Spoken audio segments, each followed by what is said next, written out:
కానీ ఈరోజు బడ్జెట్ చూస్తే ఏ ఒక్క పాలసీ ఫార్ములేషన్ జరగలేదు. రాష్ట్రానికి సంబంధించినటువంటి ఏ ఒక్క విషయంలో కూడా ఈ అర్బక ప్రభుత్వం ఇప్పటి వరకు పాలసీ ఫార్ములేషనే చేసినట్టుగా కనపడతలేదు. వ్యవసాయం ఉంది, మాకు స్పష్టమైన అవగాహన ఉండే ఈ రాష్ట్రంలో వ్యవసాయ స్థిరీకరణ జరగాలని మేము 2 పంటలకు కూడా ఇచ్చినాం రైతు బంధు. వీళ్ళు ఎగ్గొడతామని చెప్తా ఉన్నారు.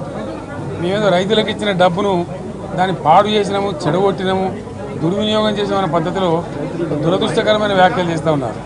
అంటే ఇది పూర్తిగా రైతు శత్రు ప్రభుత్వం అనేది తెలుస్తూ ఉంది. ధాన్యం కొనుగోలు చేయలేదు, విద్యుత్ సరఫరా చేయడం లేదు, నీళ్లు సరఫరా చేయడం లేదు, చాలా ఇబ్బందులు పెడతా ఉన్నారు. ఇంకా రైతు భరోసా, రైతు బంధు గురించి ఇంకా ప్రస్తావనే లేదు. ఎప్పుడేస్తారని మా ఎమ్మెల్యేలు అడిస్తే కూడా కనీసం సమాధానం చెప్తలేరు. కాబట్టి రైతులను వంచింది ప్రభుత్వం, వృత్తి కార్మికులను వంచింది. ఒక్క పాలసీ, ఇండస్ట్రియల్ పాలసీ ఏమిటి?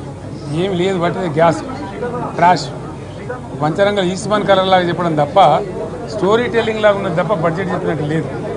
రాష్ట్రంలో వ్యవసాయ పాలసీ ఏమిటి, పారిశ్రామిక పాలసీ ఏమిటి, ఐటీ పాలసీ ఏమిటి, ఇంకా ఇతర అనేక పాలసీలు, పేద వర్గాలకు సంబంధించిన పాలసీ ఏమిటి అనే దాని మీద ఏ ఒక్క దాని మీద కూడా గ్యాసు ట్రాషే తప్ప, చిల్లర మల్లర ప్లాట్ఫామ్ స్పీచ్ లాగా ఉంది తప్ప అది బడ్జెట్ ప్రసంగం లాగా లేదు.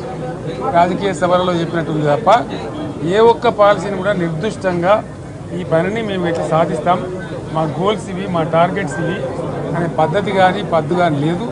ఇది పేదల బడ్జెట్ కాదు, రైతుల బడ్జెట్ కాదు, యువల బడ్జెట్. విశ్లేషణలో మీకు తెలుస్తుంది. భవిష్యత్తులో బ్రహ్మాండంగా మేము దీన్నంతా కూడా చీల్చి చెండాడబోతాం. Thank you.